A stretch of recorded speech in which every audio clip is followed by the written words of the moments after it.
Bismillahirrahmanirrahim. Assalamualaikum warahmatullahi wabarakatuh. Saya Nurhatini binti Omar akan menerangkan berkaitan tajuk kesepaduan sosial. Okey, kita lihat di sini ya. Hubungan kerjasama antara kaum dan kelompok berkongsi aktiviti budaya dan pinjam-meminjam unsur budaya masing-masing. Merupakan elemen penting dalam memastikan sesebuah komuniti atau negara itu berada dalam keadaan aman dan harmoni. Kemudian, perpaduan ialah proses menyatupadukan seluruh masyarakat dan negara yang dapat membentuk identiti yang cinta akan negara. Menurut beliau, kesepaduan sosial ialah suatu keadaan aman, stabil dan makmur, sejahtera yang wujud dalam sesebuah masyarakat, khususnya yang berbilang etnis. Mengenengahkan konsep kesepaduan sosial sebagai formula penting bagi mengurus masyarakat majmuk berdasarkan kepada konsep dan ciri-ciri kesepaduan. Seterusnya, memajukan bangsa dengan adanya semangat kekitaan yang kuat dilandasi dengan rasa hormat, tolak ansur dan percaya sesama mereka. Konsep utopia, unity is uniformity atau perpaduan ialah kesamaan atau kesatuan. Kita lihat 5 prasyarat kepada kesepakatan sosial atau social bonding. Yang pertama, taraf kebendaan yang berkualiti seperti mempunyai indeks kualiti, hidup yang sederhana ke tinggi. Kedua, akses kepada kemudahan yang boleh menjamin dan mempertahan kualiti hidup dan mobiliti sosial. Ketiga, aturan sosial yang stabil, aman dan selamat. Keempat, interaktif aktif berlandaskan jaringan dan pertukaran hubungan yang positif. Kelima, wujudnya usaha positif ke arah penglibatan semua pihak dalam kegiatan arus perdana. Seterusnya, kita akan lihat pandangan tokoh sosiologi tentang kesepaduan sosial dari pendapat Ibn Khaldun dan juga Emile Durkheim. Kita akan lihat dulu pandangan tokoh sosiologi tentang kesepaduan sosial menurut Ibn Khaldun. Baik, Ibn Khaldun menerapkan idea perpaduan sosial asabiyah kepada sejarah Mesir sejak zaman Saladin dan cuba menghuraikan bagaimana teori berkenaan dapat difahami melalui pemerhatian peristiwa sejarah. Ibn Khaldun menamakan kesepaduan sebagai asabiyah yang merujuk kepada perpaduan sosial dengan penekanan kepada kesatuan, kesedaran kumpulan dan kesepaduan sosial. Kedua-dua konsep ini adalah sama kerana ia membawa pengertian esprit de corps atau semangat kekitaan, group feeling. Seterusnya, kita akan lihat pandangan tokoh sosiologi tentang kesepaduan sosial menurut Emile Durkheim.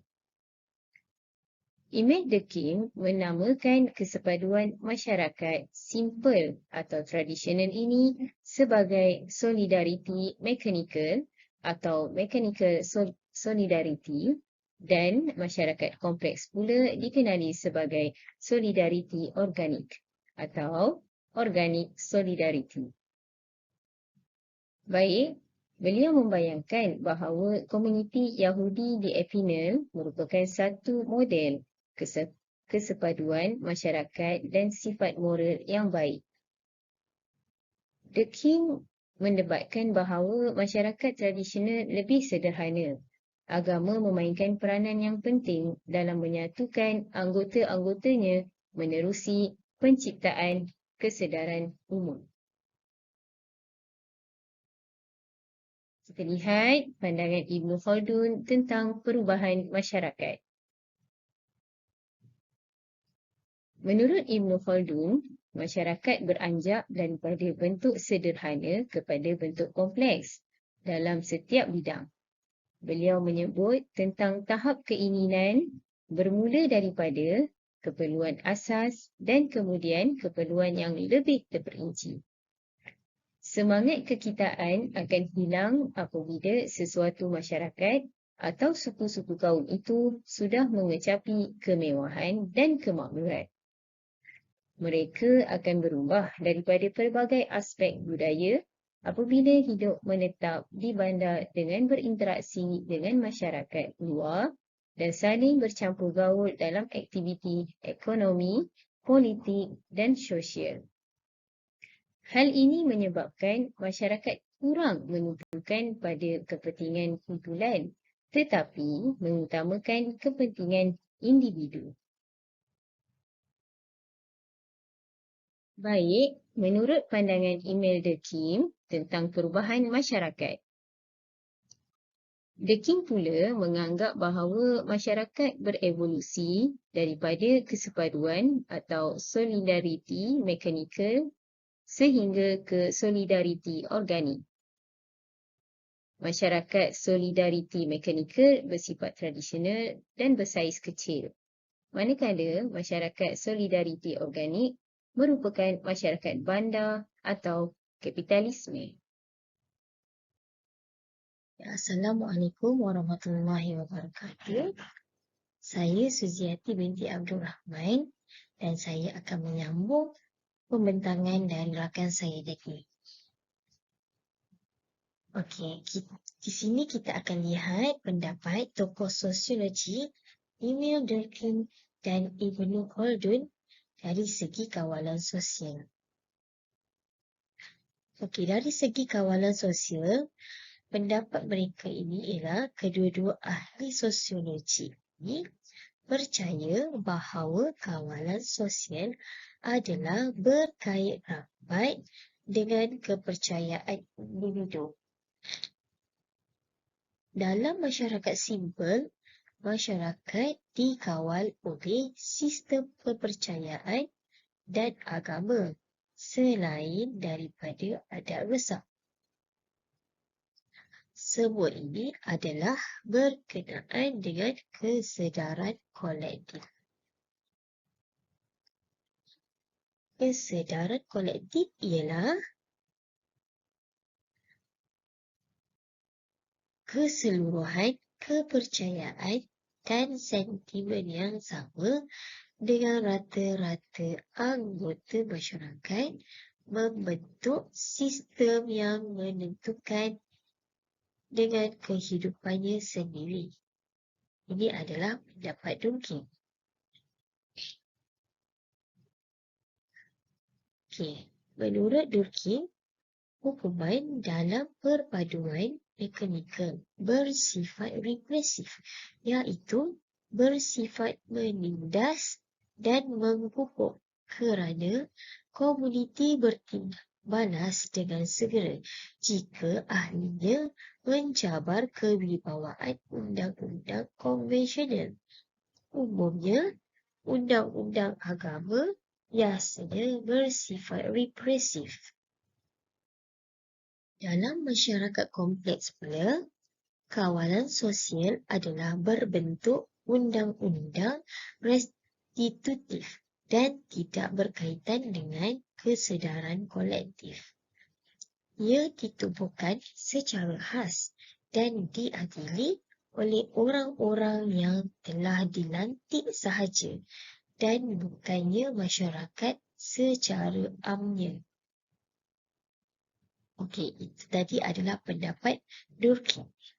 Okey, sekarang kita lihat pada pendapat Ibnu Khaldun pula.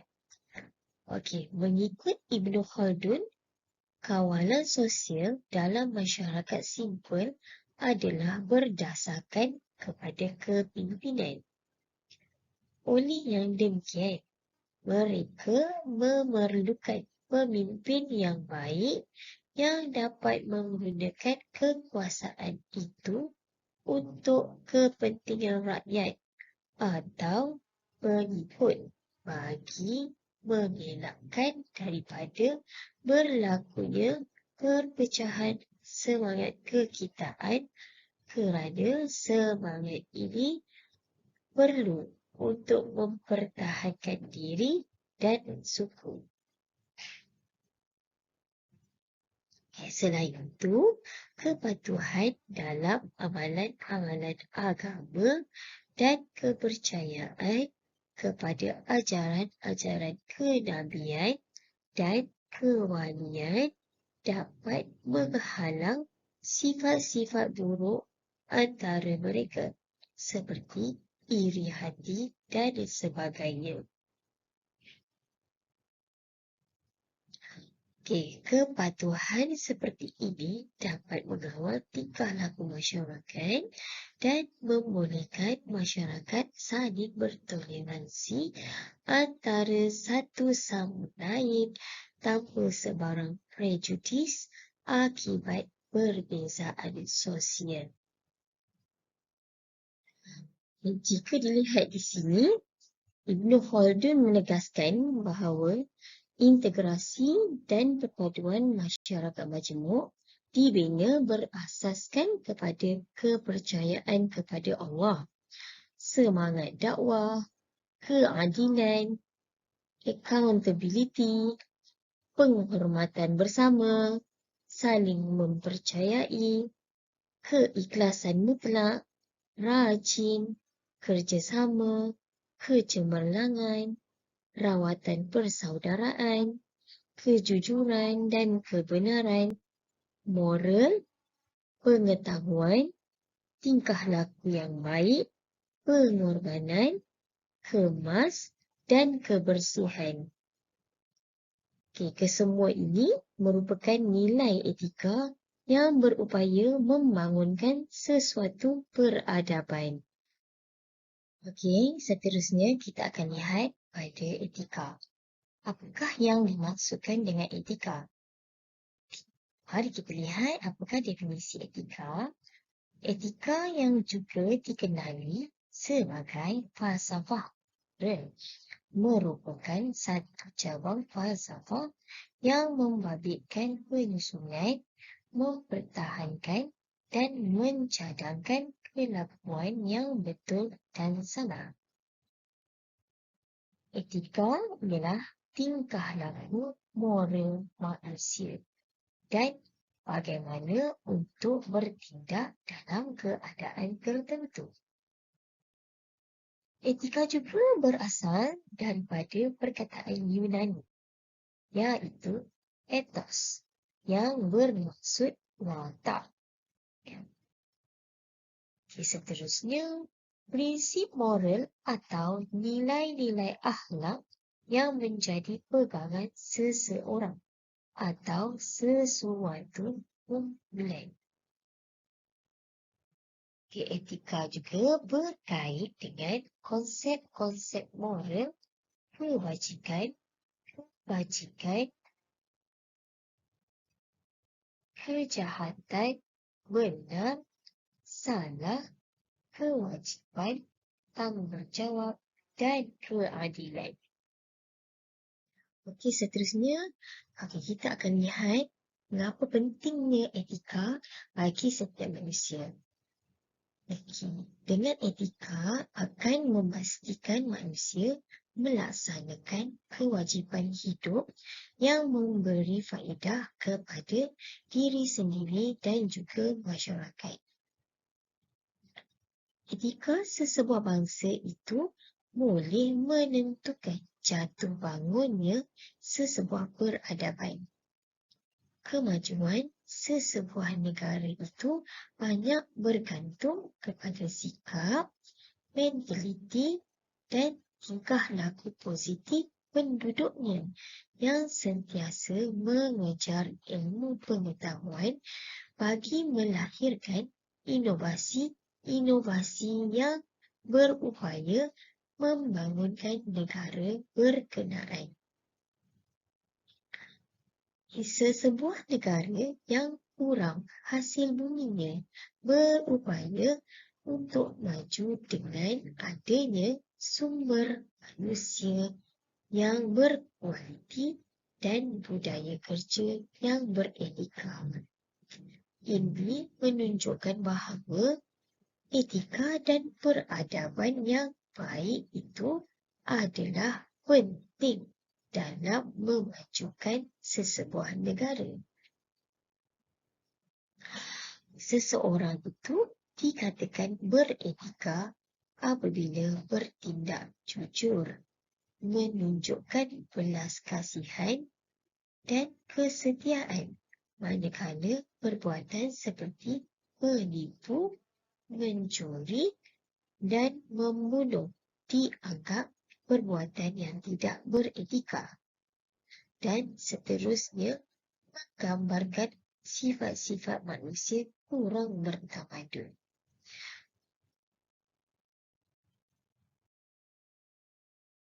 Assalamualaikum warahmatullahi wabarakatuh. Saya Khuzaimah binti Rizwan dari kumpulan 6.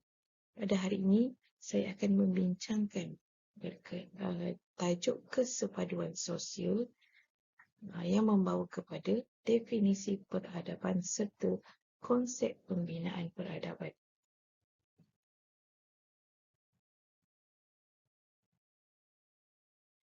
Apakah yang dikatakan dengan peradaban? Menurut Mahdi Abu Hassan dan Khadijah Muhammad Hambali, pengertian peradaban seringkali disamakan dengan pengertian tamadun yang merujuk kepada pencapaian dan kemajuan sesebuah bangsa dan masyarakat meliputi aspek rohani dan jasmani.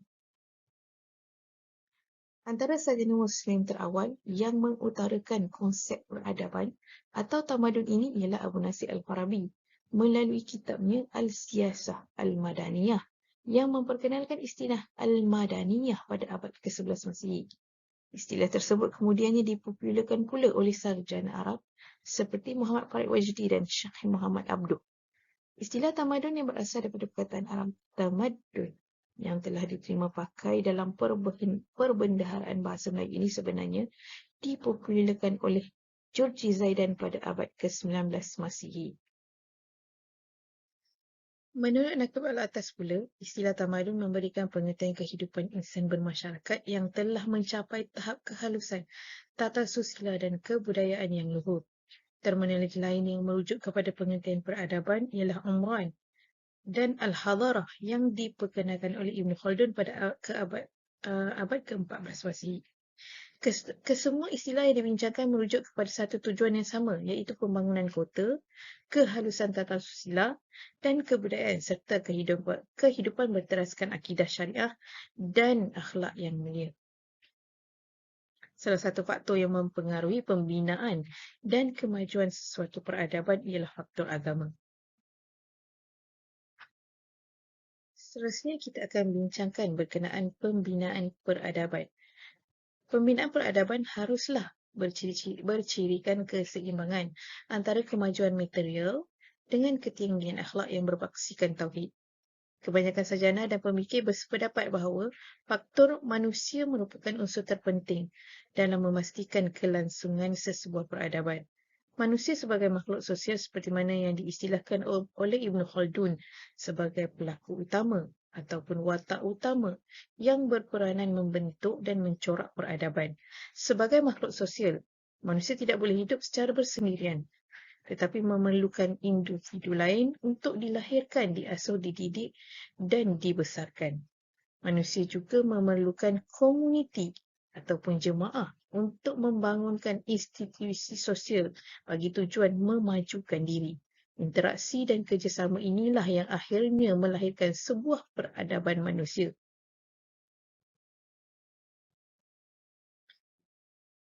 Konflik kesepaduan sosial. Apa itu konflik? Menurut Thackeray dan Davis, pengertian konflik adalah warisan kehidupan sosial yang terjadi dalam pelbagai keadaan sebagai akibat daripada bangkitnya ketidaksetujuan ataupun kontroversi dan pertentangan di antara dua pihak atau lebih secara terus-menerus. Lewis Acosta memberikan pengertian konflik ini adalah satu perjuangan nilai atau tuntutan atas status dan merupakan bahagian daripada masyarakat yang akan selalu ada sehingga apabila adanya masyarakat, maka akan adanya konflik.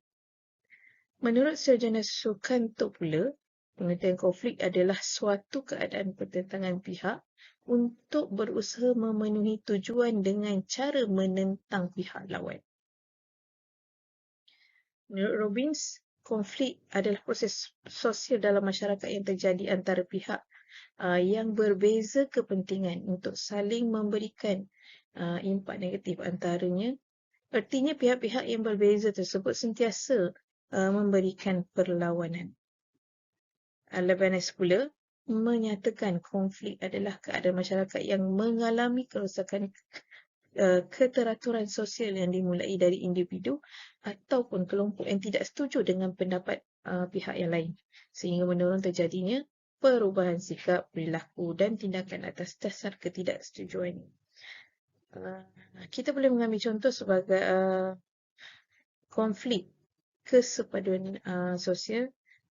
Di antaranya yang pernah terjadi di Malaysia ialah kejadian 13 Mei 1969 apabila istilah untuk rusuhan kaum antara etnik Cina dan Melayu yang berlaku di Kuala Lumpur yang meraguk nyawa 196 orang yang akhirnya menjadi korban. Perkataan konflik berasal dari etimologi dari bahasa Latin. Kon yang bermaksud bersama dan flige yang bermaksud pelanggaran atau pertentangan.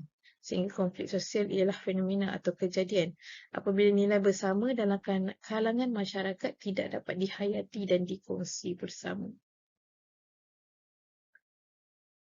Seterusnya kita akan memahami apakah yang dimaksudkan dengan konflik sosial.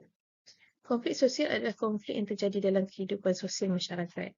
Konflik ini biasa disebabkan kerana adanya perbezaan pendapat atau argumentasi, pergaulan, masalah ekonomi dan sebagainya. Malaysia kini terdiri daripada masyarakat superdiversiti yang berbeza bahasa, budaya, warna kulit, agama dan adat resam dan sebagainya. Malaysia juga mempunyai pelbagai etnik. Justeru, superdiversiti ini menjadi cabaran kepada masyarakat Malaysia untuk memperkukuhkan kesepaduan sosial yang dikecapi hari ini.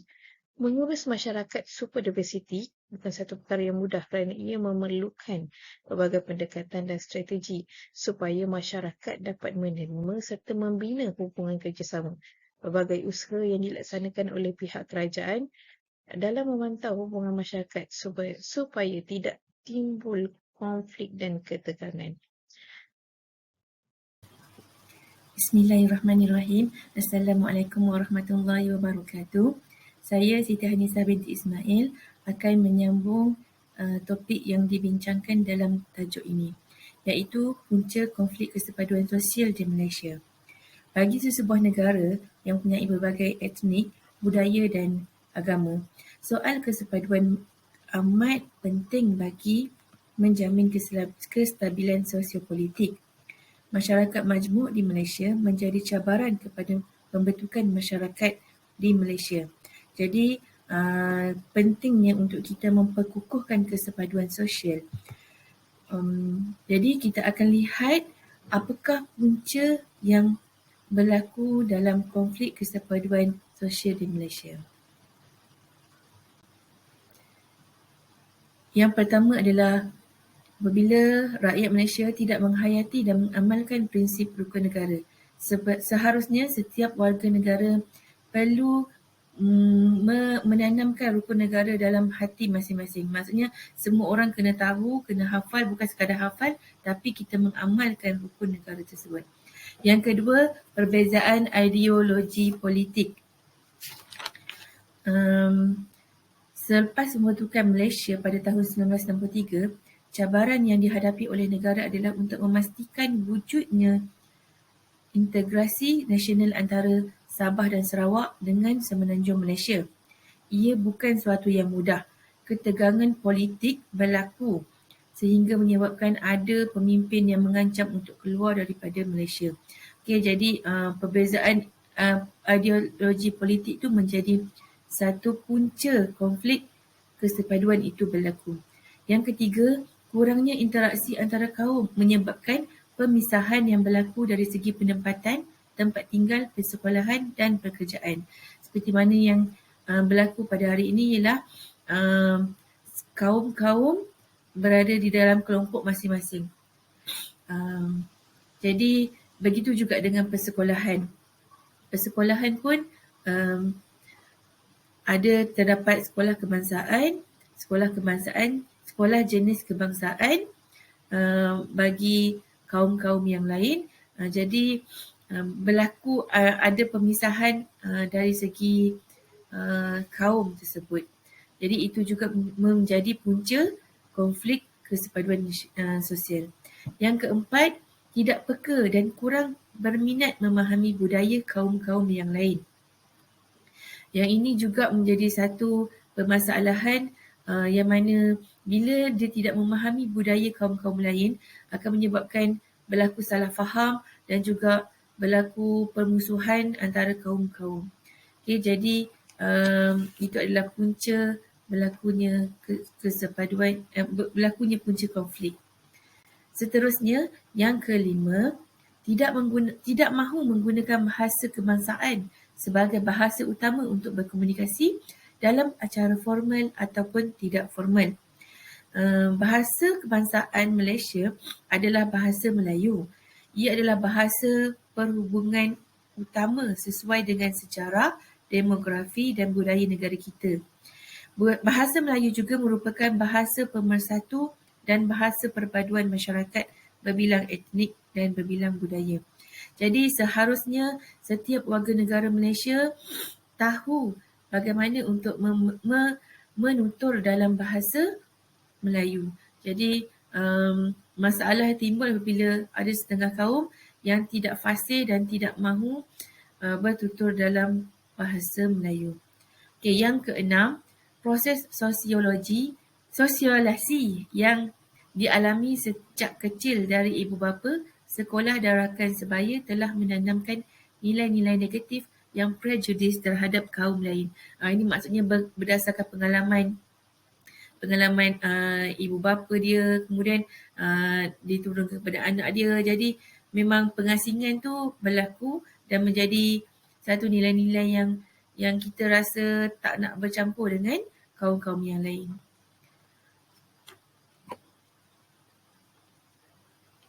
Okey, seterusnya bagaimana konflik ini kita nak selesaikan? Bagaimana kaedah menyelesaikan konflik di Malaysia? Sebab kita dekat Malaysia ni masyarakat majmuk yang berbilang kaum kan. Okay, jadi perbezaan yang ada pada kita sebenarnya tidak harus dilihat sebagai satu kelemahan. Tetapi sebaliknya perlu menjadi satu simbol kekuatan kita.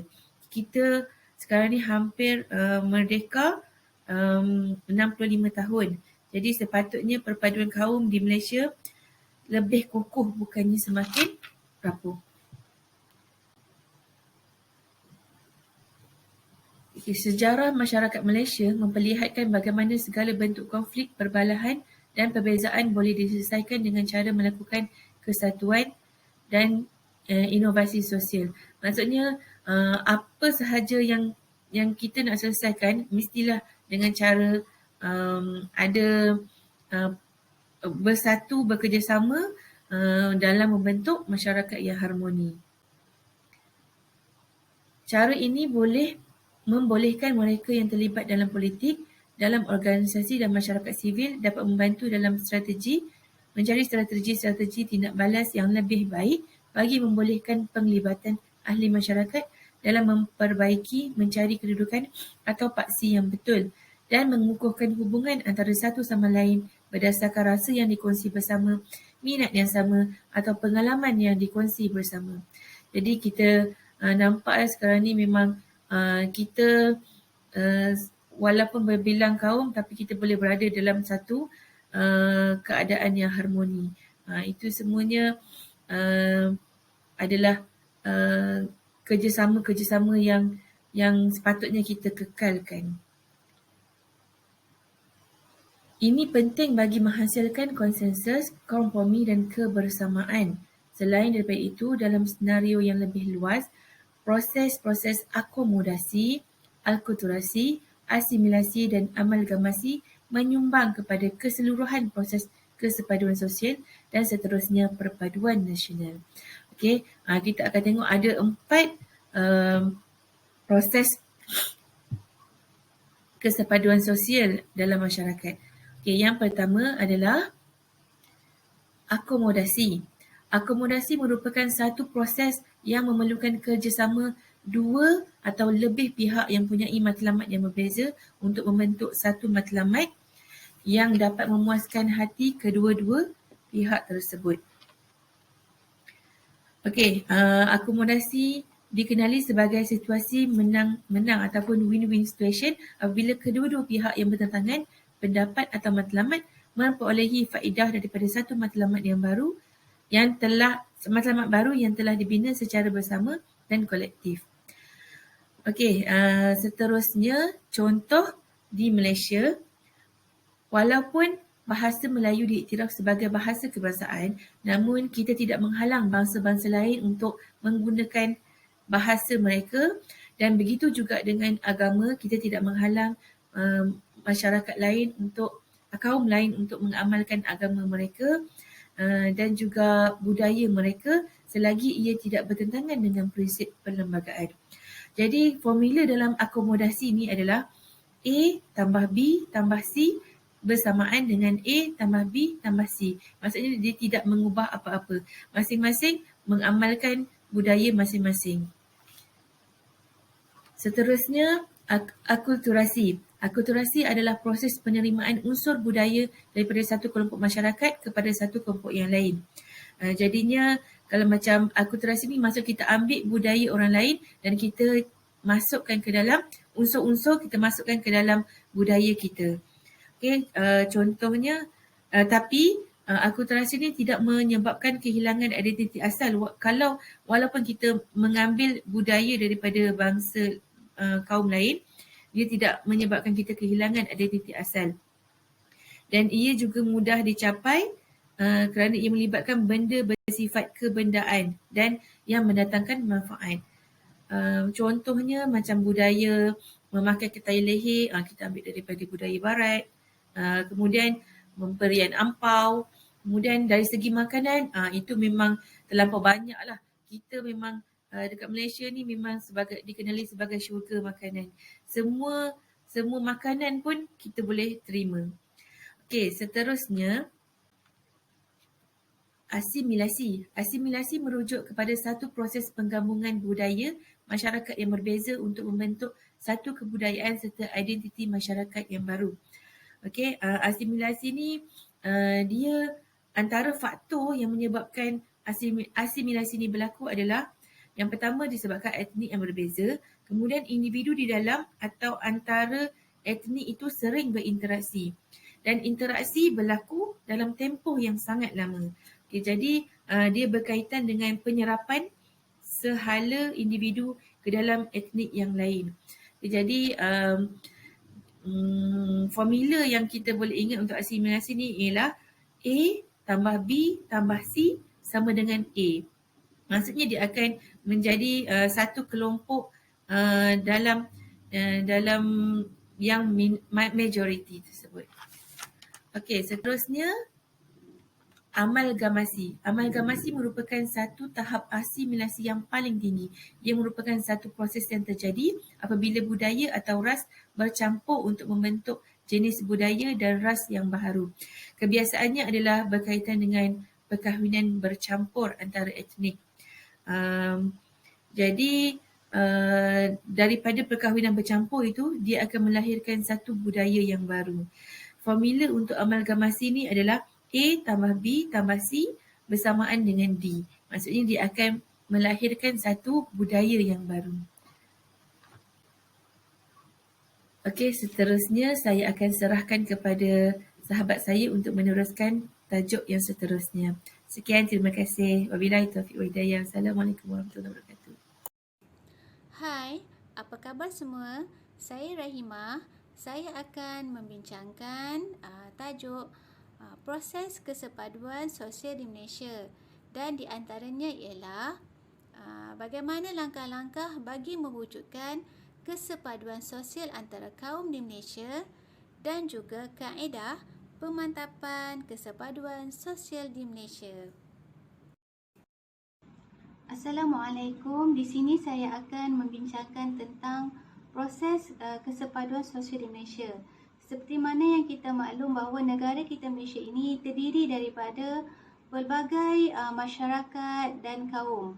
Jadi di sini dalam kehidupan masyarakat Malaysia yang pelbagai kaum, masyarakatnya perlu mencari jalan bagaimana untuk menguruskan dan menyusun perbezaan-perbezaan yang wujud dalam masyarakat. Oleh itu, perbezaan ini wujud disebabkan pelbagai aspek, antaranya iaitu etnisiti, agama, bahasa, politik, kelas sosial, gender dan antara generasi. Perbezaan ini perlu diatasi dan disusun kerana masyarakat perlu mencapai keamanan dan kestabilan serta meneruskan kelangsungan hidup mereka masing-masing. Jadi, cara terbaik dalam menangani pergaduhan antara kaum ialah segera mencari jalan penyelesaian melalui perundingan agar terhasil persetujuan bersama. Walaupun kemungkinan konflik tidak dapat diselesaikan secara keseluruhannya, namun konflik atas dasar perbezaan sosial antara kaum dapat diminimumkan.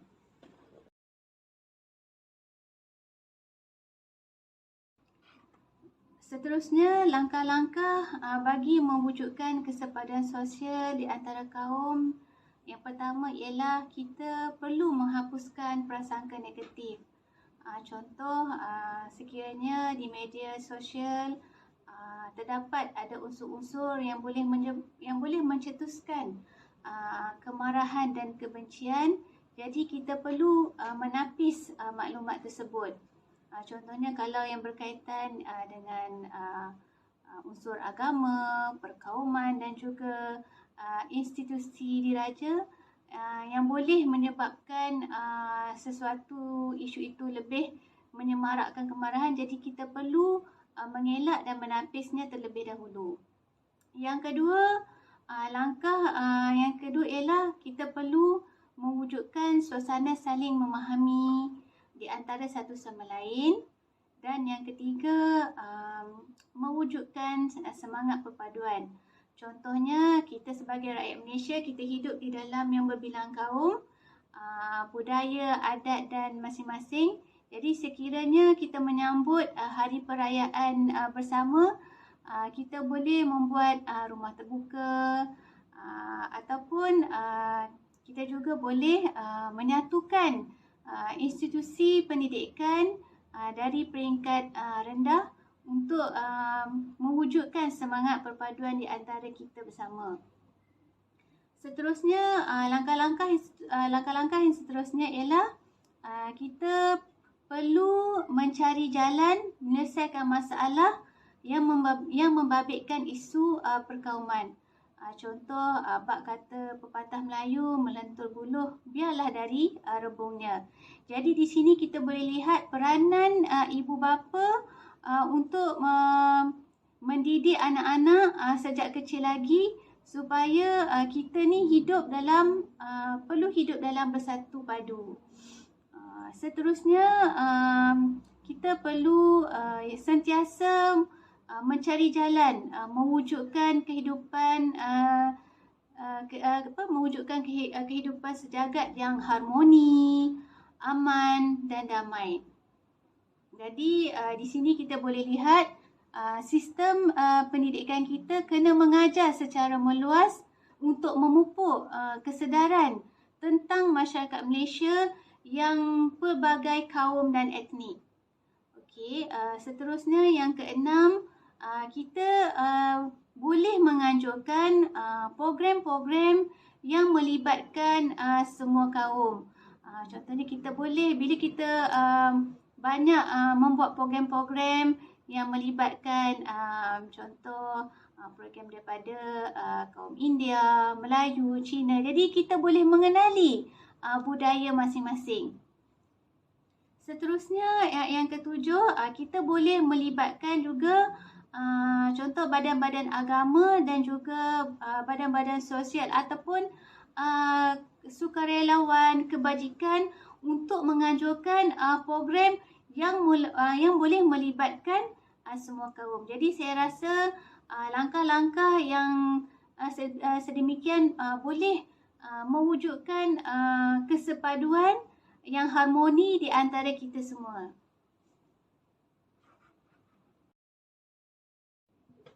Baiklah, seterusnya kita pergi kepada kaedah pemantapan kesepaduan sosial di Malaysia. Yang pertama, kita perlu menjadikan rukun negara sebagai teras budaya. Jadi saya rasa di sini kita perlu mendidik di peringkat sekolah rendah lagi, iaitu anak-anak kita, supaya menghayati nilai-nilai murni dan juga makna di sebalik rukun negara, seperti kepercayaan kepada Tuhan, kesetiaan kepada raja dan negara, keluhuran perlembagaan, kedaulatan undang-undang, kesopanan dan kesusilaan. Dan saya rasa kalau kita lihat di sekolah-sekolah rendah, di sekolah-sekolah maupun di sekolah menengah, kalau di perhimpunan kita selalu didengari dengan bacaan rukun negara. Jadi saya rasa anak-anak kita pada zaman sekarang ni perlu dididahkan dengan melihat dan menghayati di sebalik rukun negara tersebut. Jadi yang kedua di sini ialah kaedah pemantapan kesepaduan sosial di Malaysia. Kita kena lihat kita perlu mematuhi dan menghormati perlembagaan persekutuan yang telah termaktub di negara kita. Jadi kita sebagai rakyat Malaysia, kita tidak perlu pertikaikan lagi apa yang telah ditetapkan di negara kita untuk mencapai kata sepakat dan keharmonian yang ada pada kita semua. Yang akhir sekali, yang ketiga, kita perlu menggunakan bahasa kebangsaan sebagai bahasa pertuturan bersama. Contoh kita kita tinggal di Malaysia, kita sebagai rakyat Malaysia, bahasa Melayu adalah bahasa kebangsaan Malaysia. Jadi bahasa Melayu ni dia melambangkan identiti kita sebagai rakyat Malaysia itu. Jadi kita boleh menunjukkan jati diri kita. Jadi kita tak perlu nak rasa malu dengan bahasa yang telah kita guna pada masa sekarang ini. Sebab bahasa Melayu merupakan bahasa kebangsaan kita. Itu sahaja. Terima kasih daripada saya. Assalamualaikum dan selamat sejahtera. Saya Nur Izzati akan menyambung topik 6, iaitu pemantapan kesepaduan nasional melalui etika dan peradaban. Terdapat 4 isi di dalam kesepaduan nasional. Yang pertama adalah konsep, yang kedua dari kesepaduan sosial ke kesepaduan nasional, yang ketiga cabaran ke arah mencapai kesepaduan nasional, dan terakhir sekali adalah penghayatan nilai. Konsep kesepaduan nasional adalah kesepaduan nasional akan terhasil melalui ikatan perpaduan dari kalangan seluruh rakyat Malaysia. Yang seterusnya adalah dari kesepaduan sosial ke kesepaduan nasional. Kesepaduan nasional dapat dilihat sebagai satu proses dinamik apabila rakyat pelbagai kaum dan etnik dengan sosio-budaya, agama, adat resam, bahasa dan wilayah yang berbeza dapat hidup dalam suasana aman, damai serta harmoni.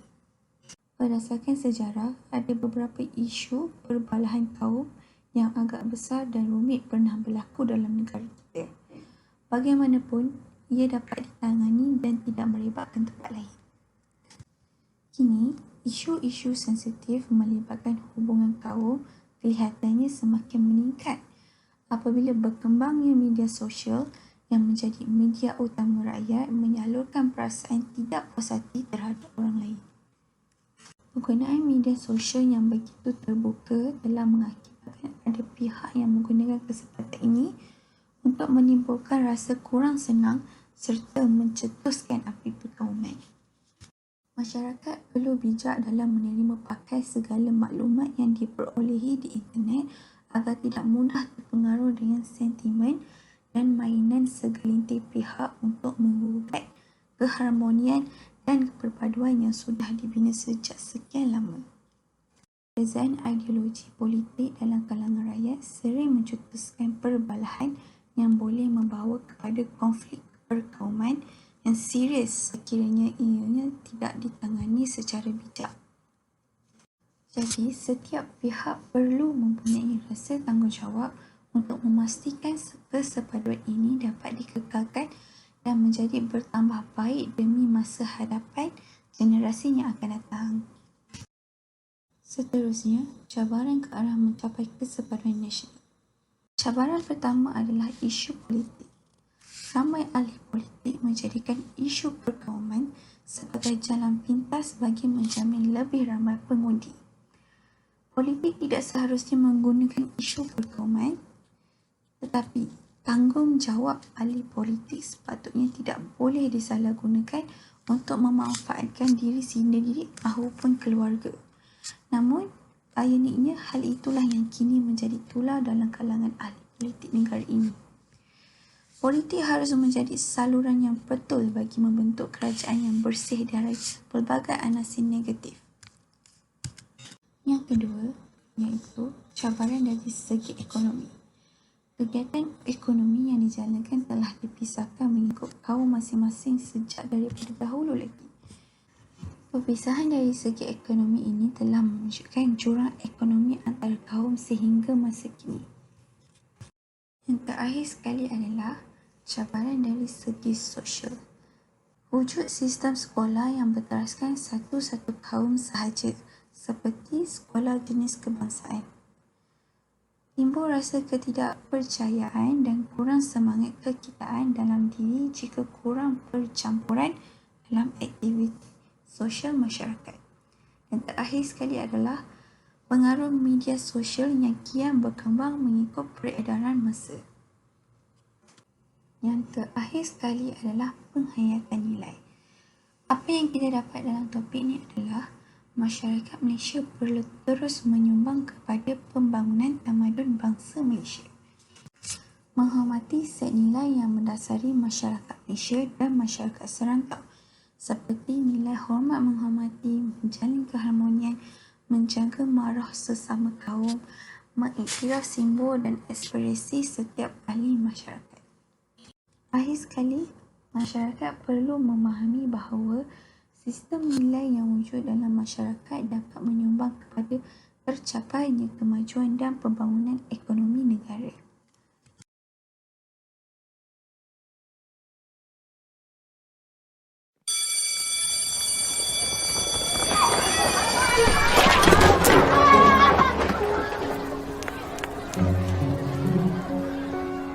Next time, don't run. Walk slowly, yeah? Okay. You can go now. Take care. Bye, teacher. Take care.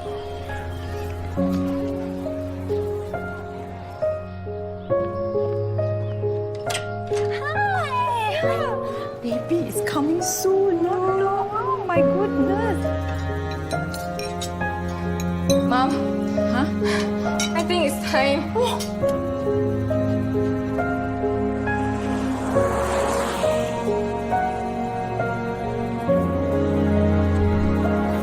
Thank you. Welcome. Take care. How was school today, okay? I've got to go. I have an emergency. Be good, okay? You too?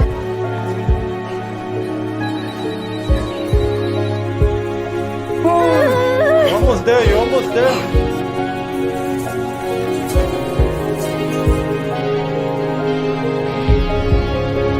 Thank you for everything, Doctor. You're welcome.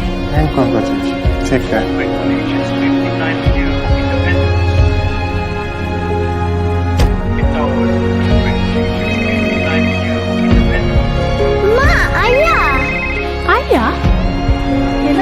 Ada kisses ni?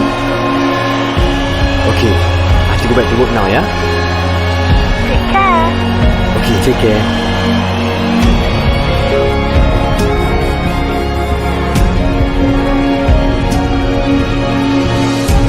We've always been together. 3, 2, 1.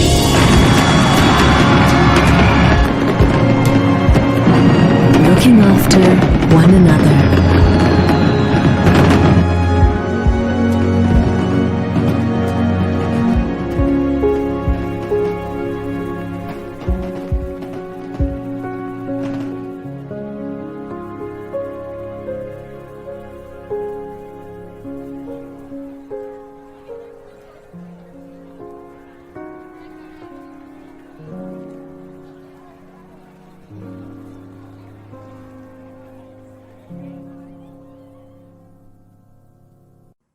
Kesimpulannya, dalam usaha kita untuk menjadi sesebuah negara bangsa, berbagai strategi, pendekatan dan dasar telah dilaksanakan oleh kerajaan untuk menjadikan negara ini bukan sahaja makmur dan maju dalam semua bidang, tetapi mempunyai hubungan etnik yang harmoni. Dan Malaysia yang kita impikan ialah sebuah negara yang menyaksikan rakyat berbilang kaum, budaya dan agama dapat hidup dalam keadaan aman dan damai.